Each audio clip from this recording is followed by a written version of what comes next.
Welcome to the fire. Come and sit a spell, because I got a doozy of a story for you here. My first time DMing, featuring that guy, r/rpg horror stories, posted by goth_hamlet. I was in high school when this happened. I decided to run a small campaign for a few of my friends, who we'll be calling Druid, Cleric, Fighter, and Barbarian. Unfortunately, when I approached Fighter to invite him, he happened to be sitting next to that guy, who promptly took my invitation to be directed to the both of them, and I was too awkward and afraid to say no. A bit optimistically, I decided it couldn't hurt to let him in. Problems began before the game did. That guy, when rolling his stats, had somehow gotten 3 scores above 20. I politely explained that he could use 4d6, drop the lowest, leading him to bring in his new sheet with no scores below 15. I was suspicious, but didn't want to start drama, so I let it slide. Then, that guy began messaging me his backstory.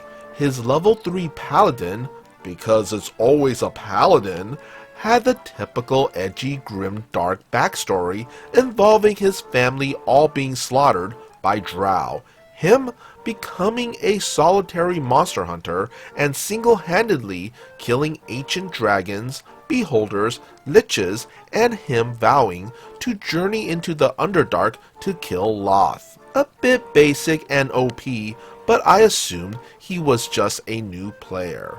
He then proceeded to demand his character be given a +3 greatsword to start because it makes sense for his character. I declined. The campaign actually starts a week later. We open in a refugee settlement in the Underdark for escaped slaves, lost adventurers, and drow who've been disillusioned with Loth. Almost immediately, that guy began monologuing about how all drow, orcs, and tieflings were evil, and that he should slaughter them all, despite the fact that the party contained a drow and a half-orc. I quickly moved past that with the action and had the settlement attacked by ogres. However, while the other party members decided to do something about that guy took advantage of the chaos to attack several drow civilians. Out of character, I told him that as a lawful neutral paladin of Pelor, he probably knows he shouldn't be doing that. He replied, "The gods might not like my methods, but I get results," but ultimately stopped to do something about the ogres. The party was later approached by the city's mayor, a female drow sorcerer who asked them to go after the ogres who escaped, which had kidnapped a child. That guy immediately tried to roll to seduce, which thankfully crit failed and the mayor laughed at him.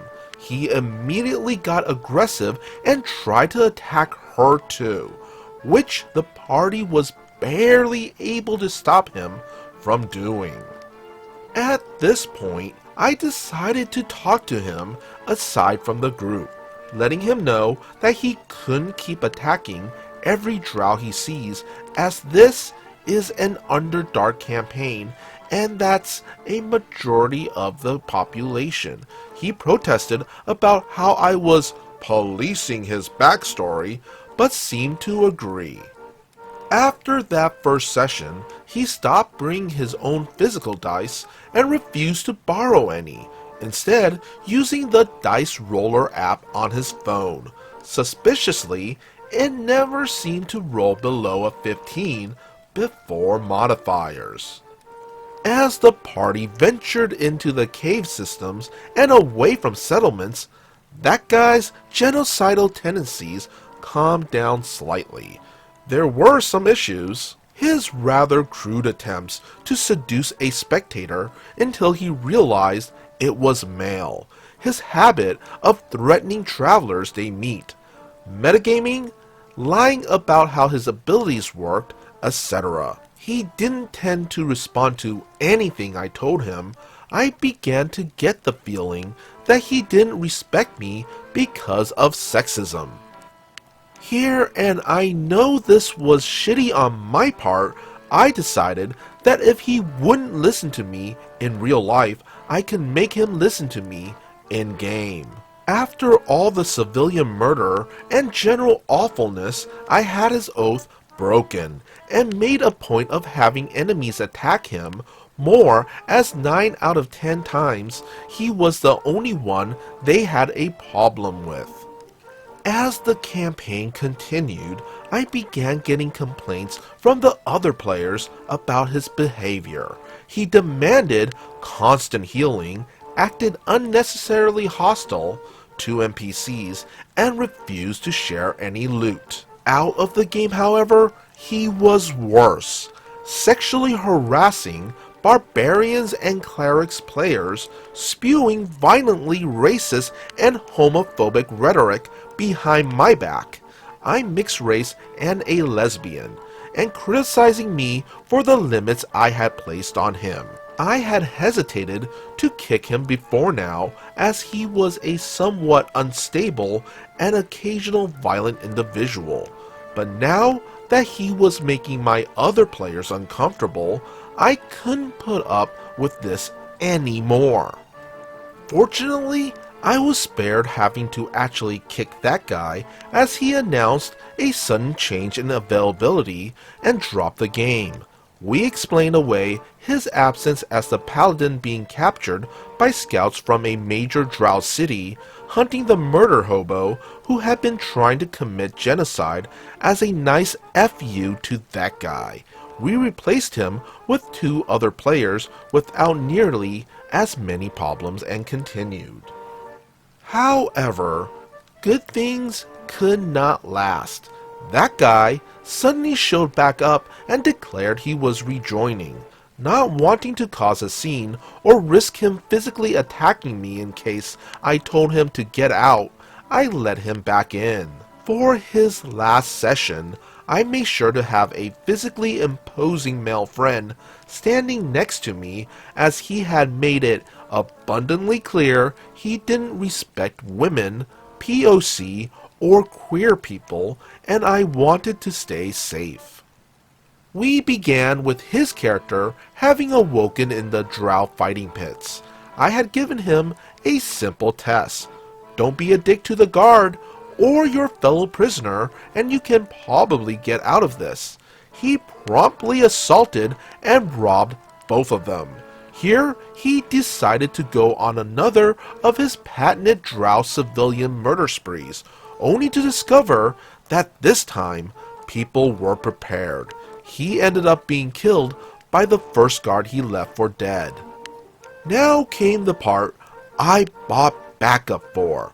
He began to go on a rant about how I'd been targeting him for being a straight white Christian, that we were the worst group he'd ever played with in all the years he'd been playing, and we just didn't understand his vision. However, what really took this rant from good to great was his announcement that he had to play character like that because he was actually bipolar. My friend, who I had for protection, had stayed silent until now. He leaned down, looked that guy in the eyes, and said, "You know, I'm actually bipolar myself." Cue the desperate attempts at rationalization that no, he didn't mean to imply that all bipolar people are genocidal murderers. What he meant is that some bipolar people are, or wait, actually, he did mean that, and maybe you're lying about being bipolar to make the straight white man feel bad. Check and mate. He stormed out of the room, hitting the wall on the way out. So, long story short, my first DMing experience was with an absolute nightmare of a player, and that's how I learned to set healthy boundaries with players in my game. So, that guy got upset when he realized that his actions have consequences. Yeah, that checks out. Also, OP, don't feel bad that you made the call that his paladin oath was broken and that he ended up as a target for retaliation for the things that he did himself. That's not shitty. That's proper action meets reaction. Pulling the straight white Christian male card? Seriously? Ugh. Now that's a facepalm moment if there ever was one. And then punching the wall on his way out? Was his name Kyle? Was he wearing an Ed Hardy or No Fear shirt? And also, was he wearing a pair of Oakley sunglasses? Also, using a mental issue as a cop-out excuse. Now that's the final card you need for a royal flush of douchebaggery. And that's our story. Be sure to hit that like and subscribe button for more future content. Also, if you would kindly follow the socials posted in the description, that would be amazing. As always, be good, be great, be awesome.